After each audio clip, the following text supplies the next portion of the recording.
Hi friends, welcome back to my channel. In today's video, I'm going to be demonstrating how we pick up and set up for the pocket on the Claremont pocket mittens. So we're going to be picking up these stitches. We're also going to be casting on these stitches and just getting going in the round with this little pocket. So in order to do this, you will be using a DPN or a spare circular needle if that's what you have to hand, in the same size as the needle you use to knit your mittens, or a little bit smaller if that's what you have. I've got one that's the same size that I used. I'm knitting my mittens with these circular needles, so I've got a spare DPN. Of course, if you're knitting your mittens with DPNs, you're just going to be using one of your DPNs. We're at the point with our mittens where we've got a complete mitten and we've got two locking progress keepers on there. These are going to mark out our first and last pickup stitch. And then in the row above our pickup row, we have got this contrast yarn running through, which is so helpful for the pickup line, because it's very easy when you're doing this without a reference like this to kind of weave between rows, far more easy than you might think. So we are going to go ahead and start in this first stitch. And the way we're going to do this initially is to create a little loop in our yarn, because we're going from the front of our work through the middle of the stitch, and I'm going to zoom in for you in a minute. And then when we're sort of inside our mitten, we can just pop that little loop over our needle for that first stitch and pull that first stitch through. And that just makes that one a bit easier.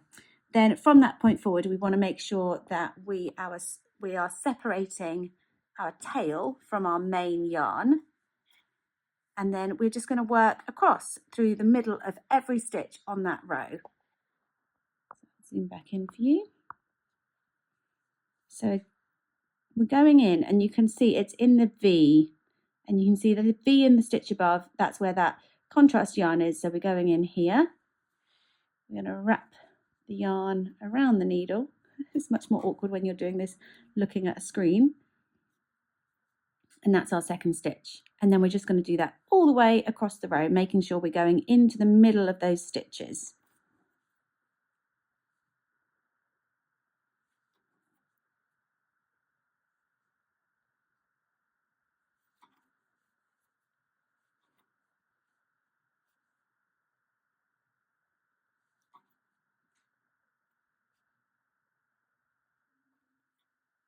If you're a continental knitter and you have your yarn tensioned in your left hand, then you want to just make sure again that you've got your tail over to one side, so you're not accidentally using that.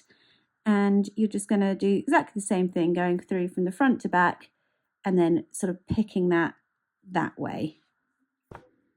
Once you have the number of stitches that you need, you're going to take your scissors and just cut the working end of the yarn into another nice long tail. And then what I like to do at this point is tie these two tails in a temporary bow on the inside of my mittens. They're never going to be as tight as they will be once we sew these in later, but it just really helps, I feel, to give you that stability whilst you're doing the next stage. Once you have all those stitches picked up, we're going to pop that over to one side. We are going to take our working yarn again, and we're going to cast on the number of stitches for your size onto our main needles, be that a circular needle like this or other DPNs if that's what you're using. So we're going to use a cable cast on to do that. I'm going to start with a little slip knot and then get those stitches on my needle.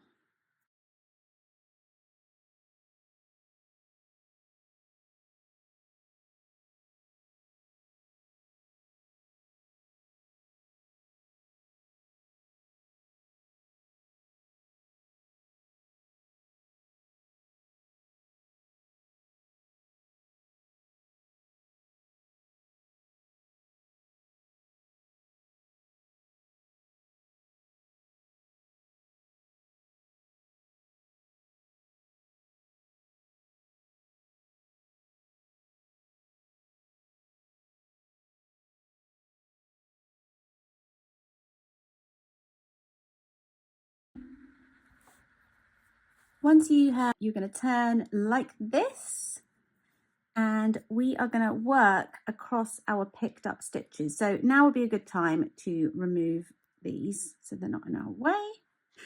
And then making sure that none of this is sort of twisted up or anything, just go ahead and start working across these stitches. And you want to make sure after you've knit that first stitch that you are keeping really good tension on your working yarn. Don't worry too much about any tension or anything like that from the mitten itself. The ends of this pickup row aren't secured yet, so that's always going to feel a little bit loose, but just make sure that this working yarn is nice and snug. And then we're just going to follow the pattern and work in the stitches across the DPN.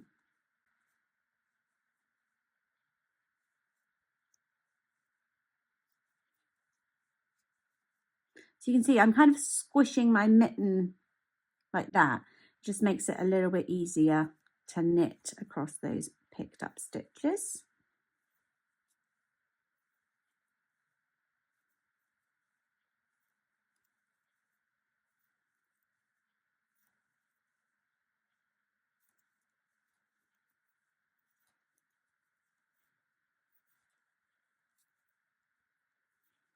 Again, this one's going to feel a bit loose, but just ignore that and make sure your working yarn stays nice and snug. And then we're going to join these to work in the round. So this is what we have so far.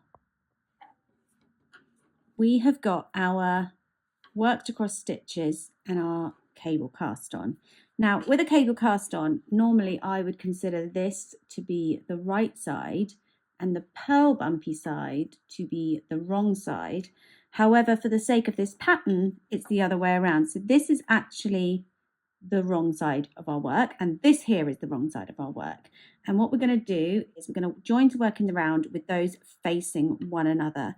So on the outside of our work, we're going to have this cast on edge that looks more like the long tail cast on that we've used everywhere else in the mittens. So I'm going to pull up my loop for magic loop, making sure I don't get any twists going on. So I like to hold things in place like this whilst I do it. I'm just going to smooth this out.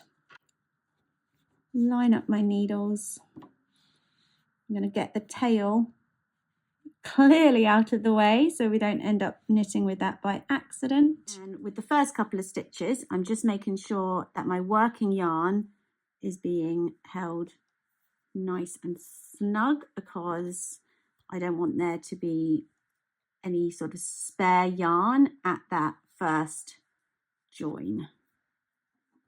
So then I'm just going to work across according to the pattern, the first round of stitches. And yes, this is a little awkward at first. You feel like you're kind of holding on for dear life a bit. But once you get a couple rounds in, it's smooth sailing.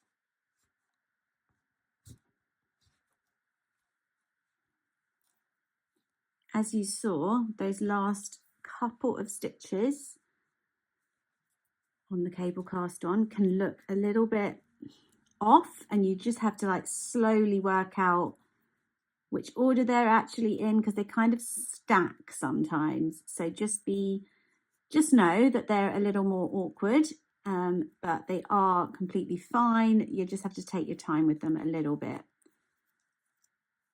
So I can already now feel that I'm kind of, everything's a little bit more stable. Everything feels a little bit more set up and comfortable. And I'm just going to continue like that. So I will now just be following the pattern for the pocket until I'm done. So I really hope that was helpful. and I will see you guys in the next tutorial for these mittens, which is where we make this cute little button loop at the end of our pocket.